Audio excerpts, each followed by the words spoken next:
नमस्कार. कधी असा विचार केला आहे का, ज्या गोष्टींची तुम्ही मनापासून इच्छा करता ती गोष्ट ही कदाचित तुमच्याकडे येण्याचा मार्ग शोधत असेल? थोडं विचित्र वाटतंय ना? पण आजचा व्हिडिओ पूर्ण बघा, कारण हा विचार तुमचं मॅनिफेस्टेशनबद्दलचं संपूर्ण मत बदलू शकतो. आपल्याला काहीतरी हवं असतं, पैसा, प्रेम, प्रवास, स्वप्नातलं घर, आणि मग आपण त्या गोष्टींच्या मागे धावायला लागतो.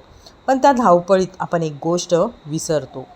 कल्पना करा, तुमची ड्रीम जॉब, तुमचं ड्रीम रिलेशनशिप, तुमचं ड्रीम लाईफ कुठेतरी तयार होत आहे आणि योग्य वेळ आल्यावर ते तुमच्यापर्यंत पोहोचणार आहे.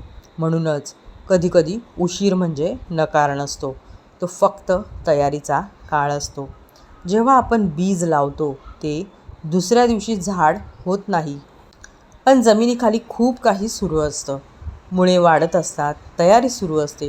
आपली स्वप्नही अशीच असू शकतात. आपल्याला जे हवं आहे ते मिळवण्याआधीचं आपण म्हणतो, माझ्याने होणार नाही, खूप उशीर झाला आहे, हे माझ्यासाठी नाही, आणि इथेच आपण हार मानतो.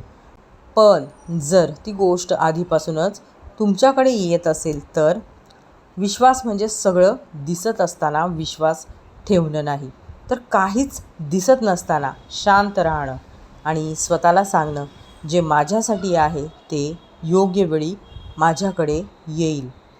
कदाचित आज तुम्ही ज्या गोष्टींचा शोध घेत आहात ती गोष्टही तुमच्याकडे येण्यासाठी योग्य क्षणाची वाट पाहत असेल. म्हणून धावणं थांबवू नका, पण घाबरणं थांबवा. आजपासून स्वतःला एक वाक्य सांगा, जे माझ्यासाठी आहे ते मला नक्की मिळेल, आणि मग जीवनाला त्याचं काम करू द्या. तुम्हाला आयुष्यात सर्वात जास्त काय हवं आहे? कमेंटमध्ये एक शब्द लिहा. पैसा, प्रेम, घर, प्रवास किंवा यश. तुम्हाला जे हवं आहे तेही कदाचित तुम्हाला शोधत असेल. धन्यवाद.